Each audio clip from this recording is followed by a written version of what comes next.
Welcome back, anime lovers. Welcome to our recap of the first episodes of Mashle, the newest anime sensation that's taking the magical world by storm. In this episode, we're introduced to a world where magic is everything, and the unmarked are nothing. But one unmarked boy, Mashle, is about to shake up the system with his brute strength and unbreakable spirit. Let's dive in. The episode begins with a stunning aerial view of a world filled with flying brooms and spellcasting wizards. But we soon realize that not everyone can use magic, and those without a mark on their face are outcasts. Cut to Mashle, our protagonist, who's lifting weights in the forest while ignoring the magical commotion around him, while even the animals look on in sheer horror at his strength. We're then introduced to his father, who I simply call Gramps, having tea in his shack. But Mashle, who can't remember whether the door is push or pull, simply rips the entire thing out of its frame, causing his father to scold him. He tries to fix it, but he specced all his points into strength, leaving no more skill points for intelligence, and only causes further damage. Gramps has to head out, and warns Mashle not to enter the city under any circumstances. Unmarked faces aren't welcome in the city, since they have zero ability to use magic. As soon as his grandfather leaves, Mashle can't resist the smell of food and runs to the city, with a hood covering his unmarked face. He hands over some bent coins for his meal, but quickly fixes them with his strength. His hood blows off, and the crowd is stunned to see his face. Meanwhile, a man watches over a beaten inmate in a jail cell, annoyed that he's been forced to work. He gets a phone call that there's a kid with an unmarked face in the city, referring to Mashle. Mashle is walking through the city with no hood, shocking people with his unmarked face. He bumps into a police officer, spilling cream from his food onto him. The officer, drinking booze, is angered. Mashle tries to right his wrongs by ripping the officer's clothes off, saying he'll wash them. But before he can do anything else, Brad, the officer who was watching the jail cell earlier, arrives and notices Mashle's unmarked face. Brad prepares to apprehend Mashle, but suddenly Gramps appears and grabs Mashle, sprinting off into the distance. Brad casts a spell for a magical bird to follow them. Back at home, Mashle apologizes to Gramps and offers him cream puffs. Gramps tells Mashle to go and complete his workout routine again as punishment for venturing into the city. Gramps can't stay mad at him, but makes sure to get the door for him just in case that small brain of his can't figure it out again. Mashle heads off to pump some more iron.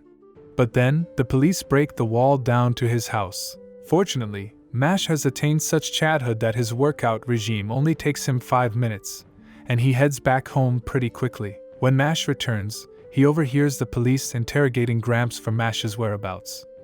Brad reveals that the reason magic has been able to flourish so much in their world is because they kill everyone that is unable to use magic well.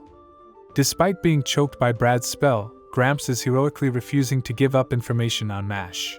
We get a flashback to Gramps' childhood, where he was useless with magic and scolded by everyone. About to end his life, he hears the cries of a baby with an unmarked face. Relating to the baby, he finds relief that something in the world finally needs him, and takes the baby on as his own son. Gramps, being beaten even further, still refuses to give up Mashle. Instead, he screams out for Mashle to run away as fast as he can, knowing that he is probably home already. Mashle considers this advice, and responds by smashing through the door, sending one of the officers flying out the other side of the house with one punch. Mashle really doesn't like this officer's clothes, and tears them off again for no real reason, before delivering a 30-hit slaptastic combo, before slapping him to the ground. Gramps asks why Mashle didn't run. Mashle responds, "Because we're family," and apologizes for being selfish. Brad prepares a spell strong enough to take down a dragon and fires it at Mashle. Mashle, unscathed, simply slaps the magic spell away. Brad fires even more powerful attacks, which Mashle mockingly uses them for juggling and football. Mashle borrows his father's wand. Brad, not realizing Mashle could use magic, puts up a magical defense spell to block Mashle's attack. Mashle uses the secret spell, Yeetomium, and yeets his wand through the barrier, forcing Brad to his knees. Brad offers Mashle a deal.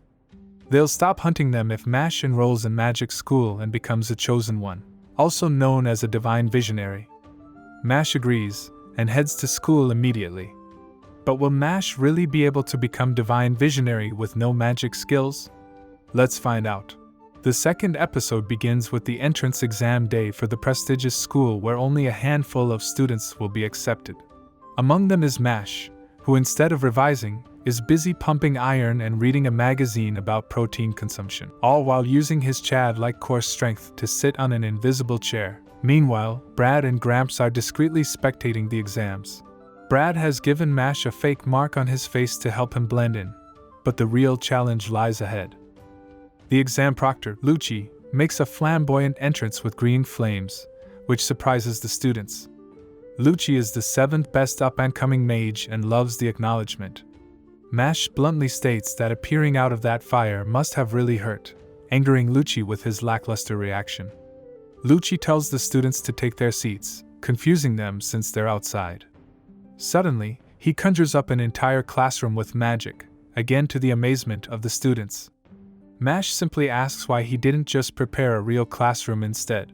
The first exam is challenging as the letters on the page are encrypted with magic and move around on the paper. Brad and Gramps realize that this isn't going to work, but Mash politely asks the letters to stop moving, and they align themselves perfectly for him. Lucci can't believe how perfectly the words align, and Mash continues to demonstrate his incredible magic skills by levitating a boulder, secretly with his thumb, and running on water, with brute leg strength, finding a way to pass all the tests without magic. Not wanting Mash to pass, Lucci conjures up a labyrinth laid out with multiple traps for the students to finish. In the maze, Mash is approached by Lemon, who asks to team up.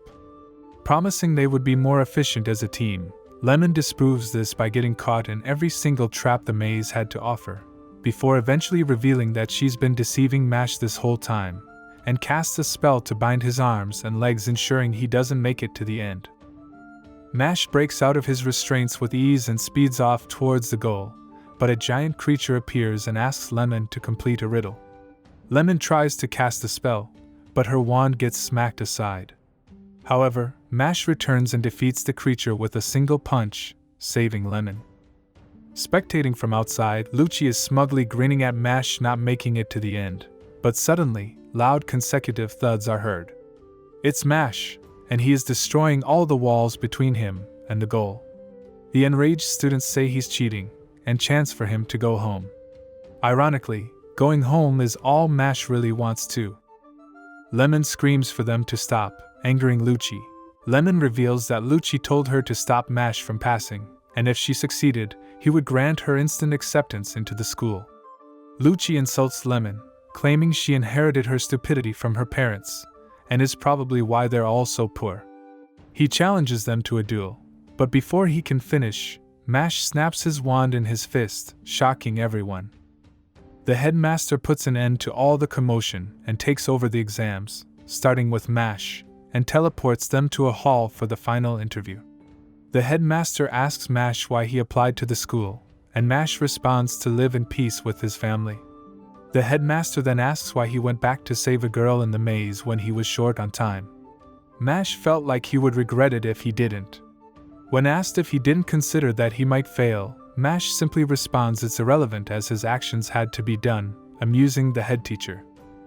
To test Mash's character, the headmaster conjures up a magical creature that takes the soul of the most cherished person into a doll, and by stabbing the doll, the soul cannot be retrieved, and the person dies. Mash uses his 200 IQ to devise a plan and responds by punching it, but unfortunately, this doesn't work and only bloodies up his knuckles. The headmaster reminds Mash that he is stronger than him, and Mash responds by grabbing the tip of the blade with his hands.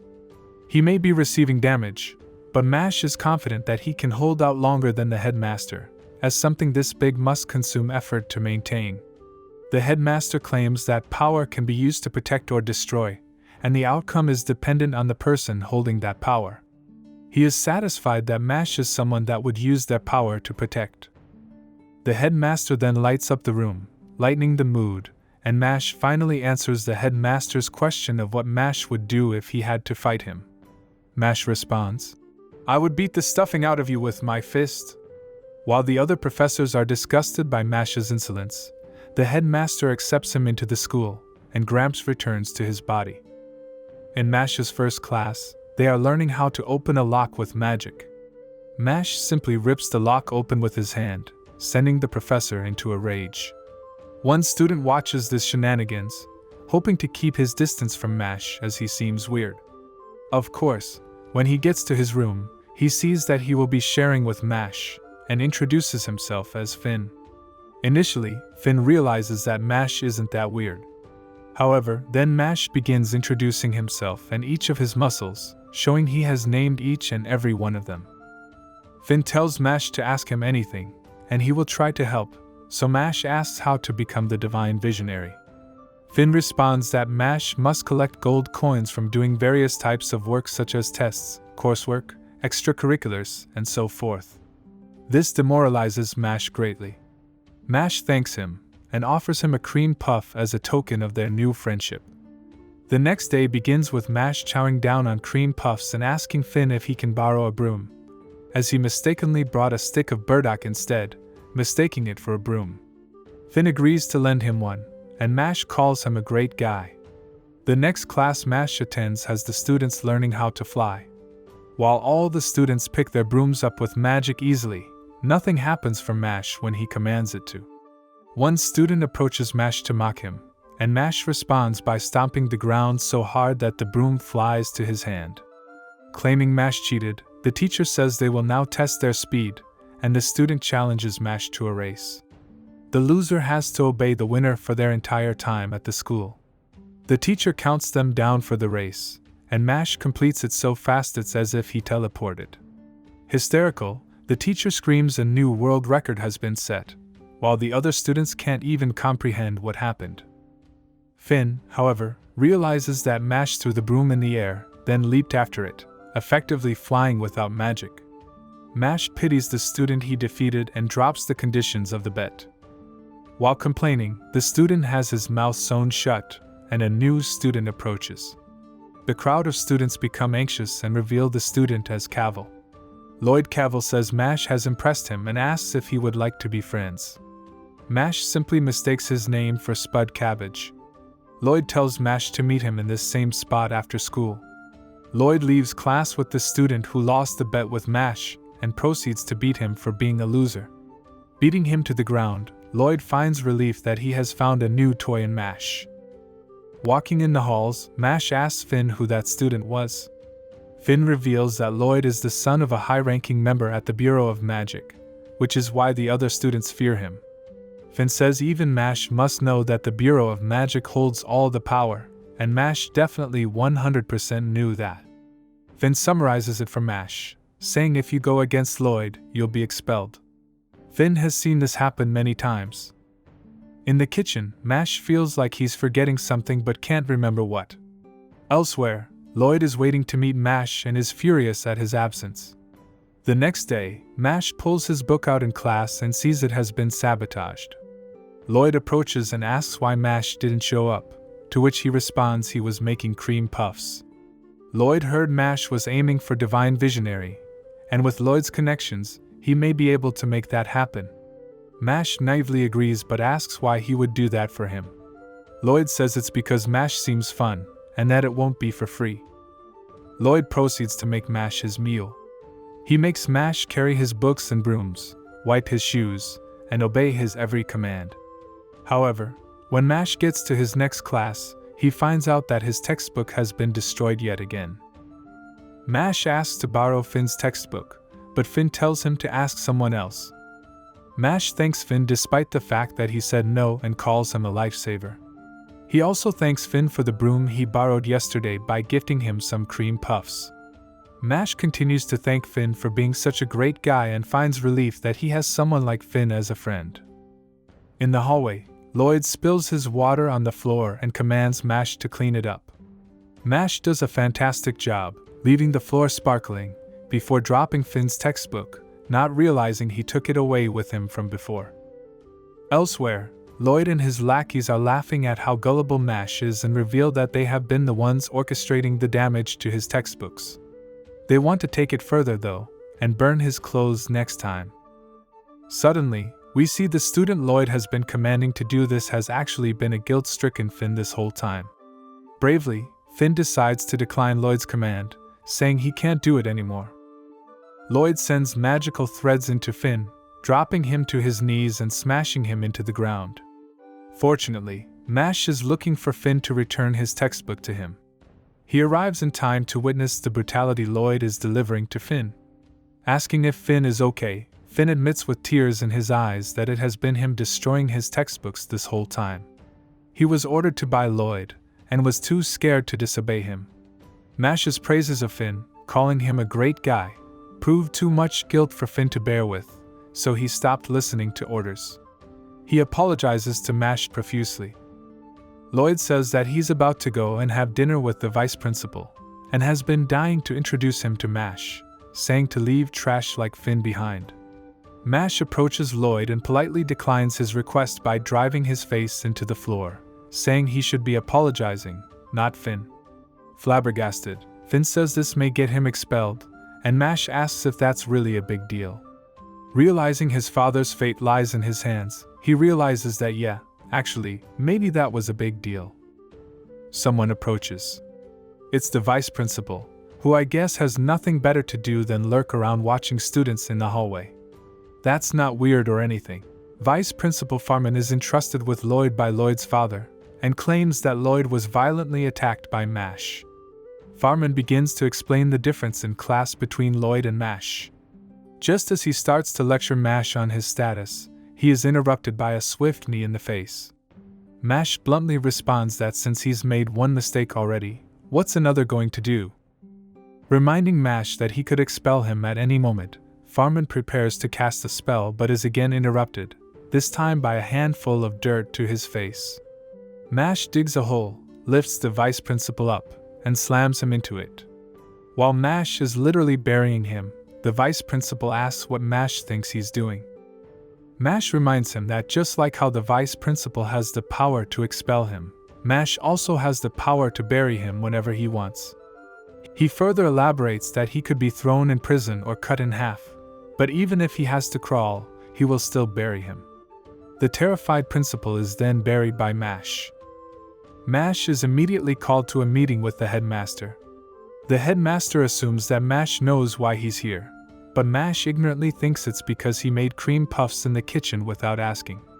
The headmaster explains that Mashle assaulted a student, buried the vice principal, and has an immediate notice from the Bureau of Magic to expel Mashle immediately. He further explains that the Bureau of Magic is effectively the country's highest legal authority, consisting of many divine visionaries Mashle himself wants to become. He states that Mashle has done something unforgivable. However, he then goes on to explain what is even more unforgivable is a world where caring people are at a disadvantage, and burns the notice. Concerned with the state of the country, the headmaster sought to get where he is today in hopes of changing this injustice. He then explains that people like Mashle are very rare, people who are willing to self-sacrifice, and truly hopes Mashle becomes a divine visionary one day. The headmaster begins to explain how Mashle can accomplish that, by collecting various types of coins, gold, silver, and bronze. Before he gets halfway through the explanation, Mashle has passed out due to an overload of information. Mashle returns to consciousness, saying he can't help it and apologizes. The headmaster condenses it into a simple version. Earn high marks in classes and activities and collect as many coins as possible. Mashle agrees and takes his leave. He returns to his dorm where Finn is happy to see he wasn't expelled. Walking in the hallway, Mashle is explaining to Finn the secret to making a perfect cream puff. This conversation is interrupted by a student named Tom, asking if Mashle wants to participate in a duello match. Suddenly, some enthusiastic screaming girls appear out of nowhere, gushing over Tom, last year's duello MVP. Mashle asks what duello is, and Tom responds it's the #1 sport involving brooms. Finn says this is an amazing opportunity, but Mashle says he can't fly with a broom. Tom tells Mashle not to be modest, and tells him the game starts tomorrow. Tomorrow arrives and the players prepare to start. Mashle's team is eager to see his abilities, hearing about his world record in class, but Mash reiterates he can't fly a broom. The game kicks off, and players start flying in a game which seems suspiciously just like Quidditch from Harry Potter. The crowd notices Mash isn't flying, and begins chucking rubbish at Mash for his attitude, telling him to go home. Again, going home is all Mash cares about in the first place. The episode abruptly ends there. What a great anime. I'm having a lot of fun with this one, and it has serious Saitama vibes, which is great for me since One Punch Man is some of my favorite anime. If you made it this far, be sure to subscribe for more content, and remember I always really appreciate the likes and support. Thanks so much for watching, and I'll see you in the next one.